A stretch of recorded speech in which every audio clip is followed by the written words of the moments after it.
Okay, so there's the famous joke which says,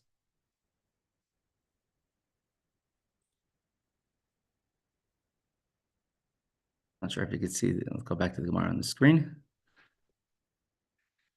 The famous joke which says, why did Adam, the first man, live to be so long? He ate yogurt. Answer is he didn't have a mother-in-law.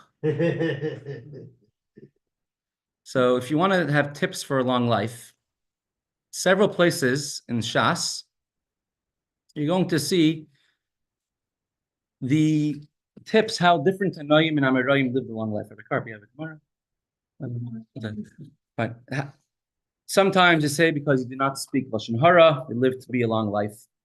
Here they asked Reb Zakkai, could be the father of Yochanan ben Zakkai.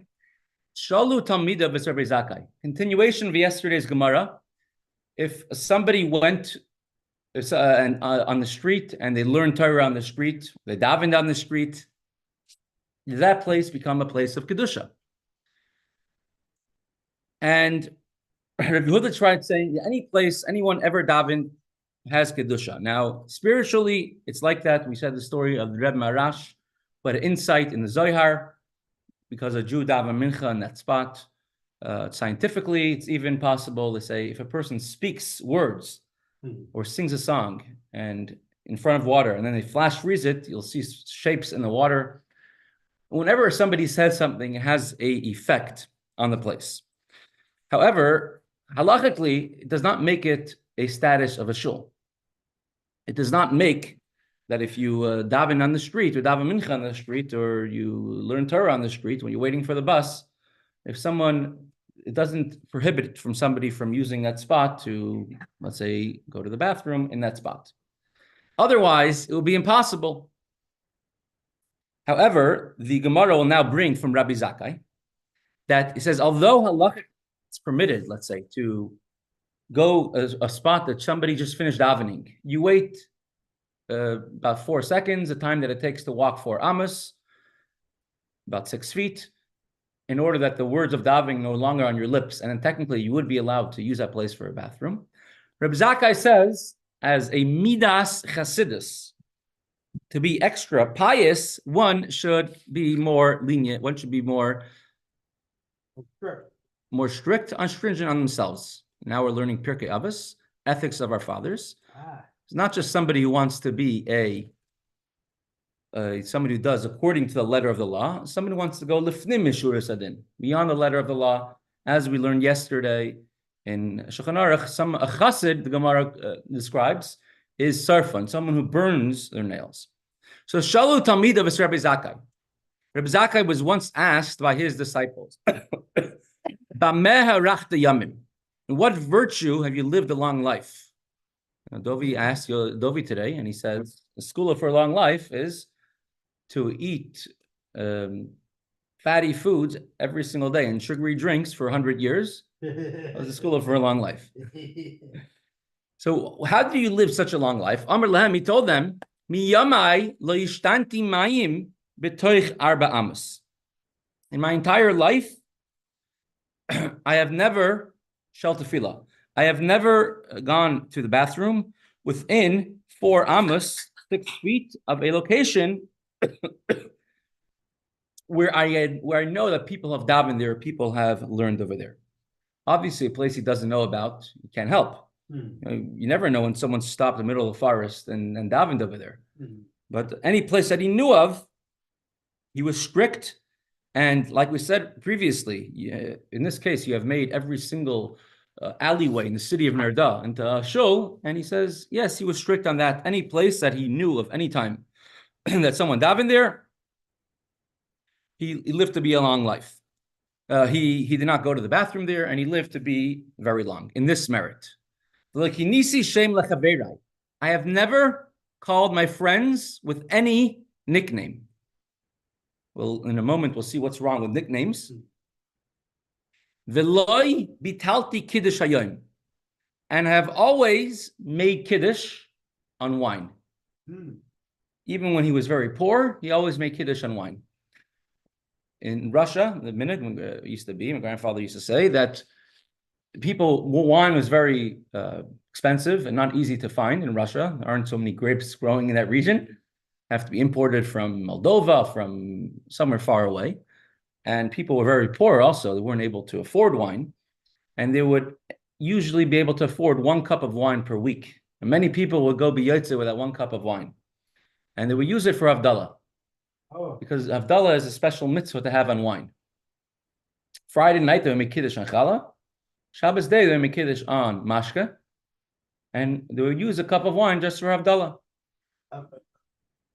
That's a remarkable Kiddush because the usual thing people say is not to pass over a mitzvah. Correct. So even though it's a big deal, but correct. Friday night here. Right. There's a lot of lumnus in it. Some people say, some chassidim will not make Kiddush on Challah because they said you can't say Hashem's name, a bracha, while holding a knife in your hand. Mhm. But he always made sure to make Kiddush on wine, even if it was difficult for him financially. The Rebbe also would always make sure to make Kiddush on wine. Matter of fact, in Shmini Atzeres in the year 1977, the Rebbe suffered a tremendous heart attack during Hakafos, and the Rebbe didn't stop Hakafos. The Rebbe continued, although everyone left the shul. And afterwards, the Rebbe said, I have to go make Kiddush in the sukkah. He had a heart attack And then the Rebbe walked to do Kiddush in the sukkah. The Rebbe was walking very weakly, and they wanted to bring, one of the doctors thought maybe it's a problem with the Rebbe's sugar. So he wanted to bring grape juice. And the Rebbe said, no, grape juice is not wine. And you make Kiddush only in wine. Imagine this after a heart attack. So the doctor, in the middle of a heart attack, what the doctor did is the doctor took a lot of sugar and mixed it into the wine. Thinking maybe the problem might be sugar. But that's still, they got better, more advanced doctors than just the ones who were right there. Well, hopefully, actually, it was the fruit doctors knowing exactly how much sugar would not disqualify from having a bracha. I'm not sure that was the. I'm not sure if they were concerned with that at that point. That was in the middle of a heart attack. So he was very careful to make Kiddush only on wine, and he even says a story. Ima's Kana Isali says my old genes and my longevity genes come from my mother. My mother was very old. Pam achas macher kipa shebereisha v'avili Kiddush hayom. And I had no money to buy wine. And so my mother sold her tichel that she would use to go outdoors. And with that money, she bought wine for me in order to make Kiddush, knowing how important it was for me to always make Kiddush on wine. Right, Zalf and Simon, we're going to have a mnemonic for different reasons why people are blessed with long life. First one was Zion, was Zakai.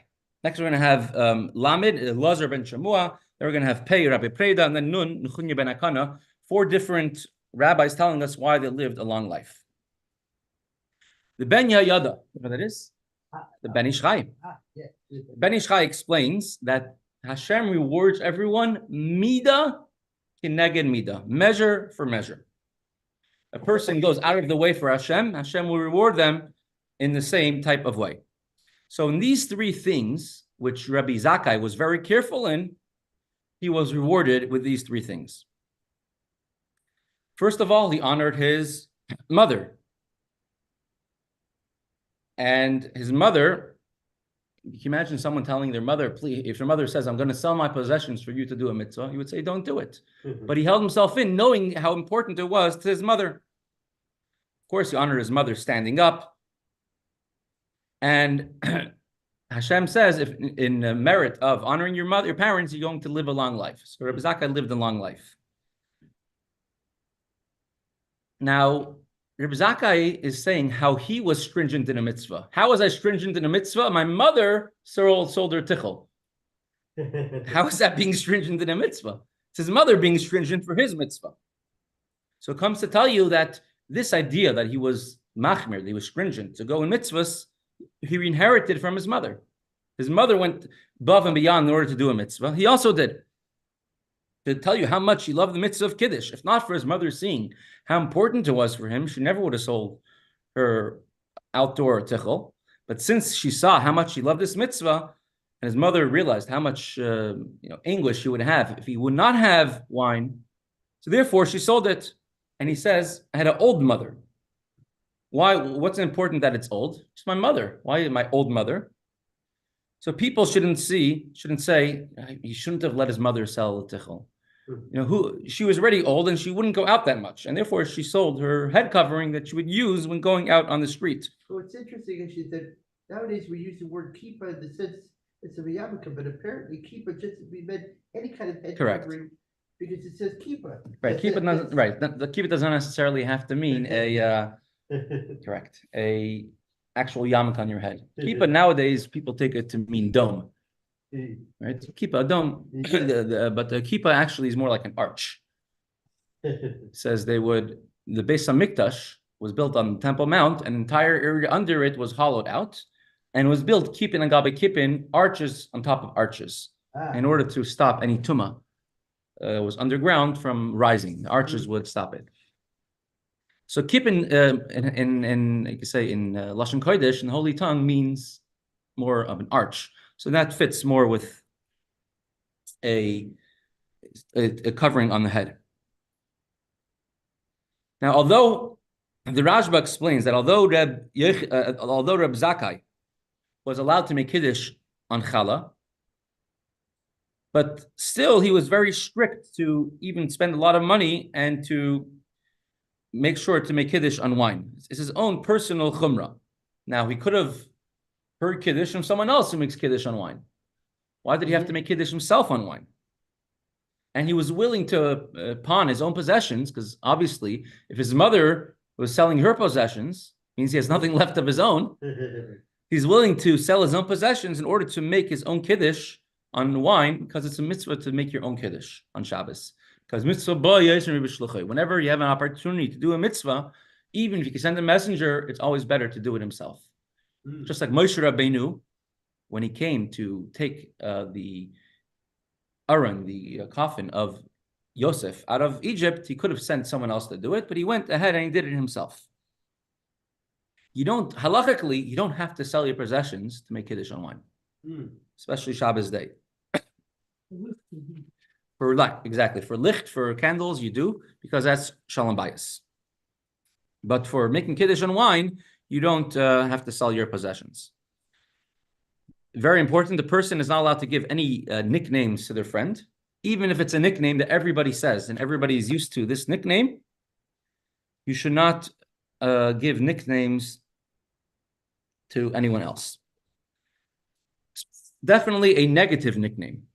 If it's something that everyone says and everyone calls them that way, for example, Rebbe Masmid, it's a nickname, and that's an accepted way of saying it, and you're not doing it in order to chas v'shalom, saying something negative, only something positive, that you're allowed to do.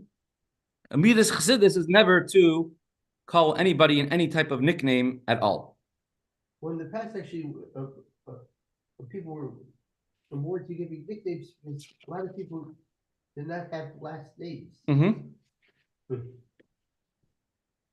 Let me just bring up the Gemara here on the screen. This is Mesechta Baba Basra, of two different Gemaras. Discuss idea of how stringent and how strict it is. One should not give a nickname. Tani Kama Kam de Nachman Yitzchak. Gemara relates, it was a Tana who recited Mishnayos in front of Nachman Bar Yitzchak, and he says, I'll do just the English. Whoever insults their friend is considered as if they humiliates them in public. It's as if they have spilled blood. And Nachman Bar Yitzchak said, very good, because when you insult someone in public, their face becomes red, and then their blood drains. It becomes white. It's like spilling blood. And he says, in Eretz Yisrael, what mitzvah are people particularly diligent in? And he told them, they're very careful that they don't insult others. Because Rebbe Chanina says, there are everyone descends to Gehenna except for three. He means descends to Gehenna. He says no. What he means is there are three people which don't leave Gehenim. Who are the three people which don't leave Gehenim? Habal Eishes Ish, somebody who has relations with a married woman, and this is going against both Hashem and people. It says they don't leave Gehenim. Hamalbim Pnei Chaver B'Rabim, one who humiliates another in public. Third one is V'Machane Shemra L'Chaveroi, someone who calls another with a derogatory name. The Gemara asks, seemingly that's insulting him.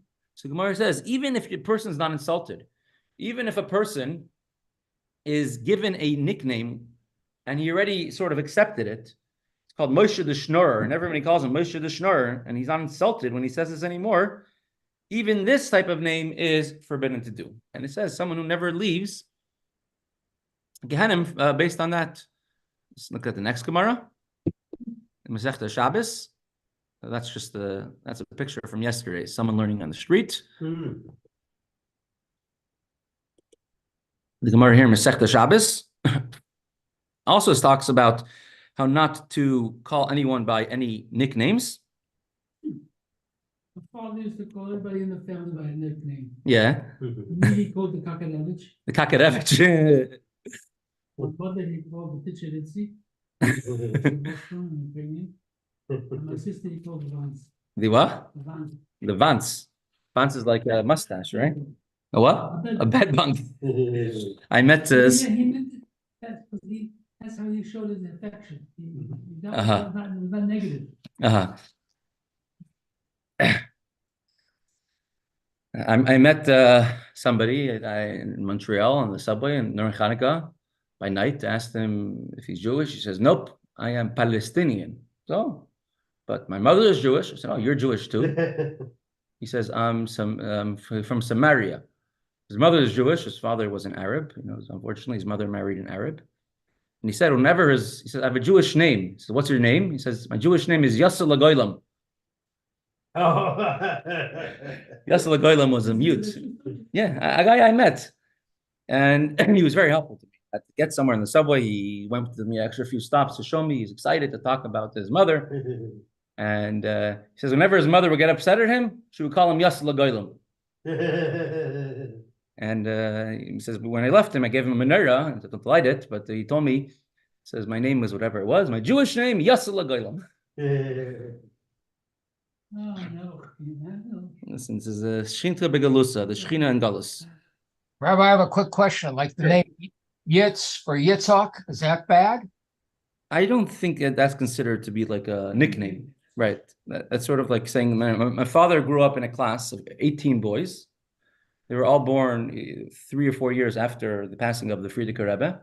Out of 18 boys, 16 were named, 15 were Yosef Yitzchak, or 14 were Yosef Yitzchak, and other 2 were either Yitzchak or Yosef, one or the other. So, and they called everyone by their last names. So it would be Itkin, or this one, and there were 2 boys whose last name was Garari, so they used to get mixed up. And every boy had their own nickname. Be Yosef, Yitzchak, Yitzi, Itzi, Fitzi, Fitcha. Everyone had their own nickname. Each there 16 different iterations of Yosef or Yitzchak that everyone had their name. How then early are we supposed to take it? Actually, that's like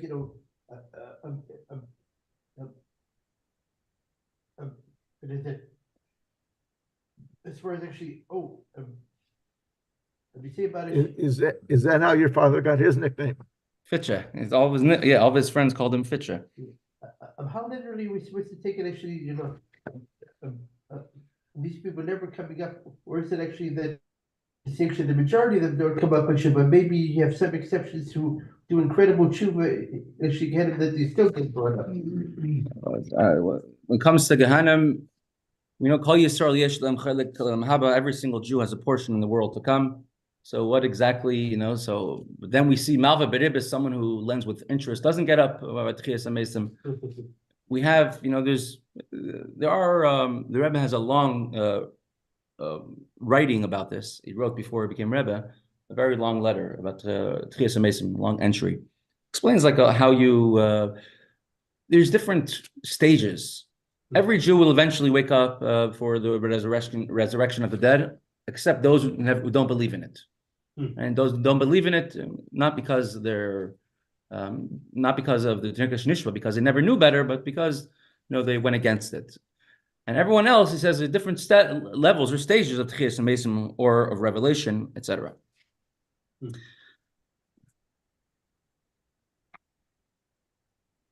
The Reb Tzadok HaKohen of Lublin, I'm sure related to you,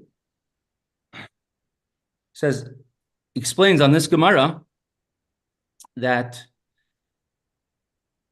the Gemara Mesechta Kiddushin says, Parnasa is lav b'schus Talia Milsa, ela b'mazel Talia Milsa. That it doesn't depend on how good you act, but rather it depends on your mazel from heaven. Because there's no reward, there's no rewards for mitzvahs in this world. The reward for the mitzvahs are in the world to come. He says that only applies for mitzvahs that one is obligated to do. But if one goes then beyond the letter of the law, then he will be rewarded to go and receive a reward even in this world. Because if he's going beyond his obligation, so to speak, Hashem will go beyond his obligation and give him a reward, not just in this world, also in the world to come. And now we see in the Gemara what happened at the Chasana. Over here on this page, there was somewhere else which discussed about the nickname, but it's, I guess, not important for now. But the same idea that how stringent it is to have a nickname. Continues the Gemara. Hope you can see on the screen. Tana, we learned in a brisa concerning Reb Zakkai that although he was very poor during his lifetime, but when he passed away, he became very rich. When he passed away, when his mother passed away, his mother left for him 300 barrels of wine, meaning that they didn't just appear. He didn't win the lottery for the wine. She became very wealthy. His mother was very old, and she sold even her tichel that she goes out with on the street that has sunk to buy wine. Hashem paid them back, and when she passed away, she left 300 barrels of wine for her son as a reward. And not just that, when Reb Zakkai passed away, he left for his children 3,000 barrels of wine.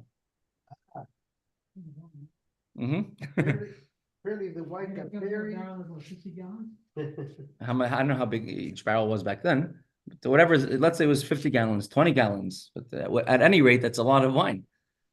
But apparently, actually, the barrels of wine got married and had lots of children. Correct. Are you allowed to, if you want to learn Torah in peace? Reb Zakkai, of course, was sitting and learning Torah. And he was receiving, you could say, he wasn't working to earn a living. Rather, he was receiving a gift from his mother. Is it okay to receive gifts from your mother? From here, we see seemingly that it's okay, but we'll go into a little bit more in the next sugya, in the next topic. We'll do one more story. It's 11:35. We'll do one more story over here. Rav Huna. We have a story over here about Rav Huna. Hava asar risa b'koi kamei derav. Rav Huna wanted to learn Torah, and he wanted to do the mitzvah of Kiddush, and like we put on a gartel before the mitzvah of Kiddush. Then they used to wear just one robe. So he wanted to do the mitzvah of Kiddush, so he put on his gartel. He wasn't able to go to the Judaica store and buy a fancy silk gartel, but rather he was very poor, and so he put on a gartel that was made out of straw, out of grass. So he took a certain type of stretchy type of grass, a belt, and he put it on, and then he stood up to make Kiddush in front of Rav. So Rav Huna have a aser risa v'koi kamei de Rav. Rav Huna, I'm going to another story how Hashem, you could say, pays back those who do mitzvahs with difficulty. Hashem will compensate them many, many times over. So he put on his grass belt in order to make Kiddush. Amar Lei, Rav told him, my high, why are you getting dressed in such a way? Why is your belt made out of grass? What happened to your belt? Not made out of leather or something else? Amar Lei, so Rav Huna answered back, Lo have li Kiddusha. I did not have any wine for Kiddush. I couldn't afford it. So I sold, or I pawned my belt, however much money I could get from that. And with that money, I was able to buy wine in order to make Kiddush for the Kiddush daytime. And once again, daytime Kiddush is not an obligation on wine as much as a nighttime Kiddush. And if you can't afford it, you can make Kiddush on Challah or Chamar Medina. Amar Lei told him, Yeherava the Titum B'Shiroi. He gave him a bracha. Maybe Hashem's will that you be surrounded by silk. The word Titum is like you have by Yitzchak. He dug wells, and the Plishtim, the Philistines, sitbom. They stuffed them up. So the word Titum is may you be totally surrounded, covered up by silk garments. Now, this is back probably in the times of the Silk Road, right? Silk was very expensive. It was only for the rich and the nobles and the royalty. And so he gave him a bracha, may you be surrounded by silk garments. In the merit that you sold your belt and wearing a grass belt in order to make Kiddush. And Ki Kollel, Rabbi Brei. So later on, Rabbi Bar Huna, Rabbi the son of Rav Huna, got married. And at this point, the bracha, the blessing of Rav, was fulfilled. Rav Huna inish gutzahava. Now, Rav Huna was a very short person. Why does Gemara have to mention that Rav Huna was short? Is it something to is it something negative? As a matter of fact, we see in other Gemaras that there's a woman who said about Shmuel, I know that he's a short person. And Shmuel had her put in Cherem. But he says it's going to explain something that we'll see very soon. So Rav Huna was very short. Have a gana aporya. And during the wedding, I guess he was waiting for the guests to come, was after the chuppah, and Rav Huna went to rest. V'asen benasei, v'kalasei, and then his daughters and his daughter-in-laws came into the house. Since he was so short, they didn't notice that he was laying on the bed. The kalan, the shalchan v'shadyin menayu alayu, and they were already a wealthy family at this point. They all took off their silk garments, and they put all their silk garments and started piling up on top of him. I remember as a child, we saw a comic with this story. So they took off their silk coats that they wore outside, and they started piling on top of Rav Huna without realizing he was over there. And he woke up and he realized that he's completely covered with silk. So the bracha of Rav was fulfilled with Rav Huna, that he eventually, because as a reward, because he sold his belt to get wine, to sell it, to get wine, to buy wine for Kiddush of the day, Hashem paid him back that he now was completely covered by silk because his family was so wealthy that they had silk. Everyone, him, his daughters, and his daughter-in-laws were all able to afford silk garments. Shomer Rav heard that his bracha, that his blessing to Rav Huna was fulfilled. V'ikbid v'yamar. And he became angry at Rav Huna, and he said, my time lo yamartali ki berachticha v'chein lamar. When I blessed you, when I benched you, you should have told me back v'chein lamar. You know v'chein lamar. Yeah. And may the master have the same thing, that I should be blessed with this blessing as well. And I was giving a blessing to you, and you should have said back to me, may you be blessed as well. And I could have answered amen. So avarcham varachecha, the kohanim bless us, and Hashem in turn blesses them back. There was one time that somebody was in Yechidus by the Rebbe, and at the end of the Yechidus, certain rabbi, Rosh Hashiva, and the Rebbe gave him a bracha at the end. He answered, Amen v'chein lamar. Amen. And so too to you. That's what Gemara says. When someone blesses you, say v'chein lamar. And may you have the same thing. The Rebbe answered back immediately, v'chein lamasuk. And so too for the sweet. Mar means a master. Mar also means bitter. And you're finishing off a conversation saying, and so too for the... It could sound like so too for the bitter one. So the Rebbe immediately added on, v'chein lamasuk, so too for the sweet. So that's why I've seen in other circles where they say v'chein lamar, but haven't really seen it so much in Chabad. Rashi says perhaps this time was a Eis Ratzin, was a auspicious time in heaven, and when you bless someone, your blessing becomes fulfilled. That's why you should always give a bracha to another Jew, because you never know. It might be an Eis Ratzin, it might be an auspicious time. Now, Rav Huna was covered by silk garments, but the blessing of Rav was fulfilled that he became very wealthy.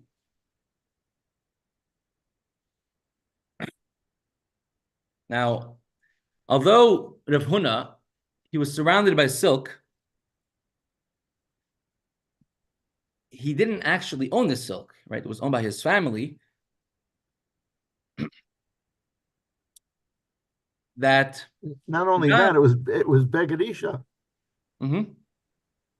It was true, right? It was Beged Isha, I guess, but he wasn't. So that's a good thing. It wasn't a good point. I guess it wasn't on purpose. He was surrounded by silk. But the Gemara Mesechta Brachas says that Rav says, "I was always poor my entire life," and he was sort of upset about the fact that he was poor. And Rav would only eat meat once a week on Shabbos, and Rav was upset. Rav was. So we see sometimes in the Gemara, Rav would have a kapeda. He would become upset at certain things. So Rav saw the advantages that someone like him could have by serving Hashem with wealth, and therefore he says if it was a time of a bracha of heaven, you should have answered back v'chein lamar. Rav wasn't upset that Rav Huna became wealthy. He was very happy for him. Let's see the brachas. Just bring it up on the screen here. 84a.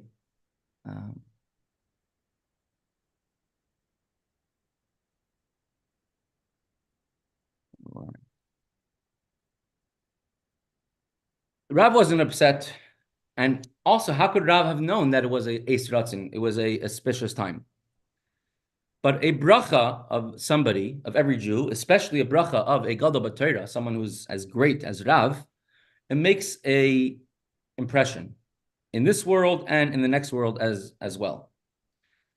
And therefore, Rav Huna should have realized right away that any bracha which comes right away should be, he should have realized that by himself. Rav Huna, it says he was short. Why does the Gemara have to say he was short? Yaakov Emden, familiar with Yaakov Emden, the Ibitz, he writes that when it says Rav Huna was short, it wasn't just to say why nobody noticed him laying on the bed.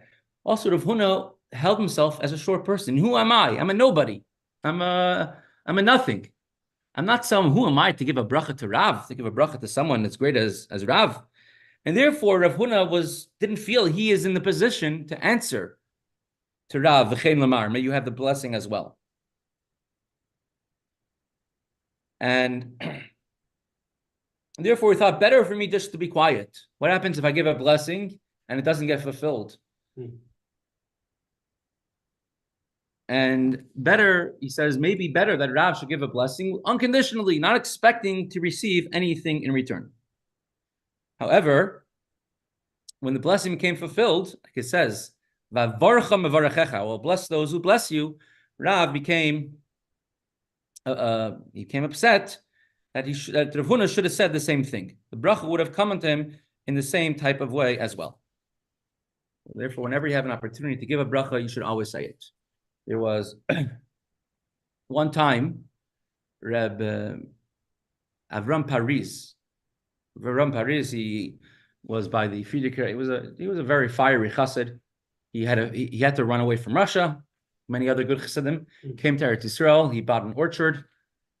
He found one time a treasure in the orchard that was under a tree of old Ottoman gold coins. He sent the entire thing to the Frierdiker Rebbe, who was just left Russia. And I think with that money, the Rebbe's chasana took place. And he one time had to leave Eretz Yisrael. He took all of his money. He heard the Frierdiker Rebbe needed money. I think he sold his fields, or he took a mortgage. He couldn't pay it back. And he came, and he was in New York by the Frierdiker Rebbe for several years, until eventually went back to Eretz Yisrael. I think he sorted everything out. Now, one time there was, while he's there, his family is all living in Eretz Yisrael, in Israel, and he would start helping. He helped by the Rebbe. The Rebbe was, the Rebbe's was doing his work in Kahas publishing and different things he was doing for the Frierdiker Rebbe at that time. Matter of fact, when the Rebbe, after the Frierdiker Rebbe's stock was passing, Chassidim said, who should become the next Rebbe? Which son-in-law? Older son-in-law, Rishaga, the younger one. And they said, the older one, we know him. We don't really think that he's, to be able to be a Rebbe. But the younger son-in-law, the Rebbe, they didn't know. Rebbe was a very private person. All we know about him is that he worked in the Brooklyn Navy Yard. Could he be a Rebbe? And so Ram Padre says, I know him very well. I worked with him in the same room for several years. He hides from everybody like a ganav, like he conceals himself. And he was a very fiery chassid. One time he was by the Frierdiker Rebbe, and when he came down from the Frierdiker Rebbe, all the Bachrim, the yeshiva students, would never see the Frierdiker Rebbe, asked him. They saw he was in tremendous excitement. They asked him what happened. So he said his rakshus. He said there was a certain person who asked a bracha from the Frierdiker Rebbe. Frierdiker Rebbe, whatever the story was, he said something, and it only came to fruition what the Frierdiker Rebbe said. They saw in retrospect what the Frierdiker Rebbe said was true a long time later. So he came so excited to the Frierdiker Rebbe and told him, Rebbe, Ayer Vart, Vart Nishfar Lerin. The word that you says never goes to waste. It's never lost. The Frierdiker Rebbe answered him, Maina Vart Vart Nishfar Lerin. And then he pointed, Nishla Maila, Nishla Mata. My words never go to waste, not above in heaven and not Lamata in this world down here.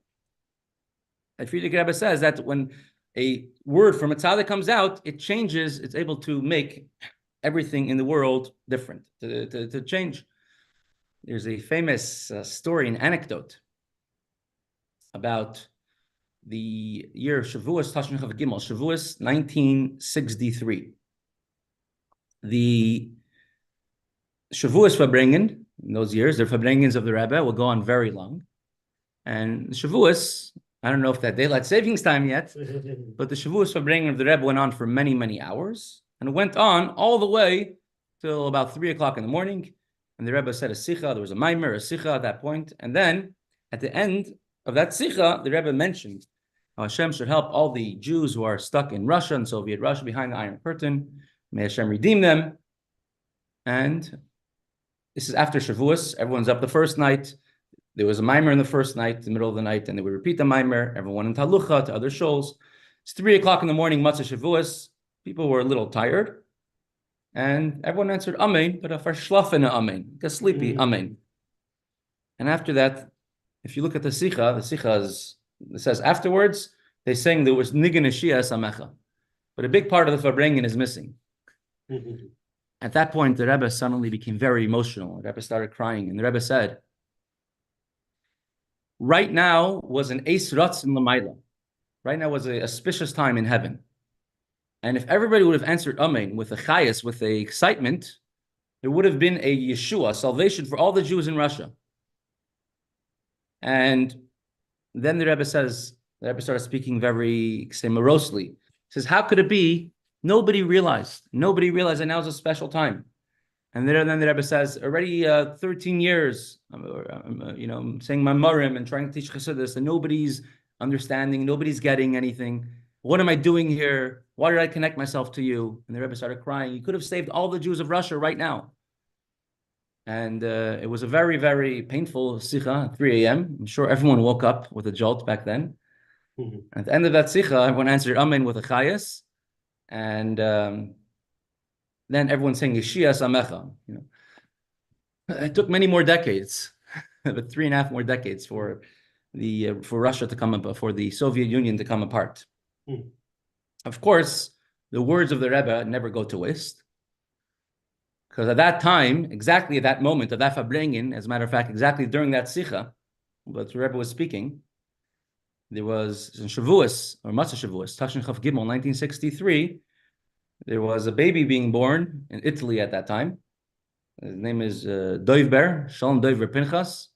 Last name is Lazar. It's Ber Lazar, who's now the chief rabbi of Russia, and of course, as a shliach of the Rebbe, does tremendous things for Yiddishkeit in Russia, with all the difficulties, especially with everything unpredictable in Russia as it is, especially nowadays. And still, the Rebbe perhaps was bringing down his neshama at that time. We don't know exactly. But when there's an Eis Ratzon, you have to capitalize on it. From that point on, by the Rebbe's Fabrengens, whenever the Rebbe mentioned the Russian Jews, there was a chassid named Rebbe Gansberg who would stand in the back and always say, L'chaim v'adirus shayidin, L'chaim for the Russian Jews. And everyone would always answer Amen, or L'chaim back, L'chaim b'bracha back to him. But you never know when it's an Eis Ratzon. There's always a good time to bench, to give a bracha to another Jew, and to help another Jew, because you never know when this bracha could take place. Saying v'chein lamar, a person should never think they're too small to give a bracha to someone else. Should never think they're too insignificant to give a bracha to someone else.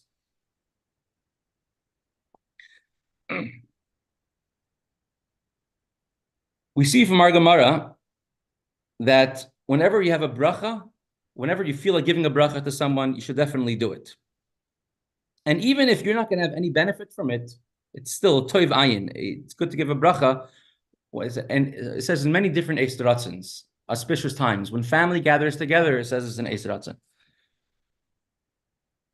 At a time of a simcha, a bal simcha, someone is making a simcha, it's called the owner of simcha. You're able to break boundaries and give brachas to others. That's why when you go to a bal simcha and tell a mazel tov, it's customary that they should always give a bracha. There's a letter from the Alter Rebbe, which brings what it says, that alti birchas hedyet kal beinecha. A bracha of a simple person should always be very precious in your eyes. First of all, you never know. That person might be a hidden tzaddik. By Dovi, I know he's not even a hidden tzaddik. But it says, you never know. That person might be a big tzaddik giving you a bracha. He might give it to you wholeheartedly. To be a special bracha. There's a story of the Ragat Shavar Gaon, that there was someone who came over to the Ragat Shavar Gaon. We went through him. We've spoken about him. He passed away in the 1930s. He was a tremendous genius, the one with long hair. So someone came over to the Ragat Shavar Gaon. By him, Shas was not just backwards and forwards, he knew inside out. And he would have very little patience, even for the greatest Talmidei Chacham, for the greatest Torah scholars. Someone one time brought him a sefer that he published and wrote. And he saw it, says, wow, I never knew this. He says, and the guy's feeling good. Wow, you never knew the things I wrote in my book, my sefer? He says, no, I never knew there was a printing press in the city of love. So someone came over to him to ask for a bracha, give me a bracha, a blessing, and said that he wanted to show how he knows how to learn. He says, Alte birchas hedyet kal beinecha. Says a blessing of a simple person should not be something small, should be very precious. So for sure, someone as great as a Ragat Shavar could bless me. So the Ragat Shavar says, why do you have to make a kal v'chomer sefer? To make an inference, I could bless you. Without the kal v'chomer, you give me a bracha. It says, without a kal v'chomer, you should give me a blessing. It says a simple person's blessing should be important. David HaMelech, when he bought the place where the Beis HaMikdash is, he brought it from a Rav Nayavusi, a non-Jew, but that's a Rav Nayavusi gave him a blessing, and this blessing was fulfilled, and the plague, which was every day 100 Jews were dying, stopped. So even someone who's non-Jewish was able to give a bracha, and you see the bracha was very special. Daryavesh, a non-Jewish king, gave a blessing, and it became fulfilled. So even someone like these people, right, could give a bracha, So therefore, you can understand more why the bracha should have been given. Now, although a person can say, who am I to give a bracha to the Rebbe? Someone as great as Rav, Rebbe of his time, and I'm Rav Huna, I should give a bracha to the Rebbe. We see every single year on the Rebbe's wedding anniversary, in the name of all Chassidim, there'll be one representative to go up and give a bracha. From Moshe Feinstein will write, I'm not a Rebbe, I'm a Rosh Yeshiva, right? He's a Rosh Yeshiva, he would make shiurim. He's a posek, writing halacha. I'm not a tzaddik that gives brachas, but anyone who ever asks me a bracha, always gives him a bracha right away. He says, although in past generations, you could say, I'm learning this in Kollel Daf, you have what's called a nasikh and a nasi. Two different people. A roya, a shepherd who takes care of the people, and then a nasikh, sort of like a rebbe, one who a tzaddik who davens, and people he doesn't, like the sun, he doesn't try affecting the world is affected just by watching him, right? Takafas, you don't try affecting the person, the kedusha affects you, and then there's a raya who gives to every person individually. So it always used to be Rosh Yeshiva was someone who was like a parish, separate from the world, and you go to a tzaddik, a guy, someone who knows how to learn. But nowadays it's become that even people go to Rosh Yeshiva's people in order to receive a bracha. He says, because you never know. He says, again, I'm not a tzaddik. He's not from the tzaddikim, Talmidei Baal Shem. However, he says, whoever asks a bracha from their friend, even if they're a simple person, should always receive give them a bracha. And believe in Hashem, that Hashem could give a bracha to anybody. There's also a big issue that if someone actually gets, it's a bracha actually from Rebbe, right? Yeah. But you yourself also have actually some merit too. So actually, your merit can combine with the Rebbe's merit to have the bracha be fulfilled. Right. I remember taking my grandfather. He looked like I brought pictures of him. He had a very big tzir hadras panim. I was taking him to 770 to daven. He was older. He was already 94, 95. It's your grandfather, right? Grandfather's father. And people will have some nice pictures of me and him. One day I'll put it up. So people will come over to him in shul and ask him for a bracha, for a blessing. Remember what he would say? He would say that, he says, after the destruction of the Beis HaMikdash, the Ruach HaKodesh, prophecy was taken away, and it said it was given to Cheder, Shoit, V'Katan, someone who can hear, a children, and a Shoita, someone who's a foolish. It says the more of a child you are, the more you can hear, and the more of a Shoita, of a fool you are, the more Ruach HaKodesh you have. So not a child, he's 90-something. He says, I could hear still, so you're going to be a Shoita. But there was a time on Simchas Torah. The Rebbe says it's a very special time. Everyone should give brachas to each other, blessings to each other as much as they can. And after the Rebbe's bringing before a kafas, everyone was outside giving, pouring brachas, blessings onto everyone else. So we do see from here that a bracha, a blessing, is a very special thing. And especially if one is given the power to be a shliach of the Rebbe, you definitely have the power to give brachas. So we should all give brachas to each other. First of all, every yid should be happy, healthy, wealthy. All the hostages should come back. Shaftin levetach v'artzachem, as it says in this week's parsha, with security in our land, and any other bracha who needs gezund, parnasa, nachas, shiduchim. Hashem knows how to give in the best way. Okay. Wasn't Daryavish? Oh, too late. Hey, what? Daryavish was Esther's son. Right. I think we went.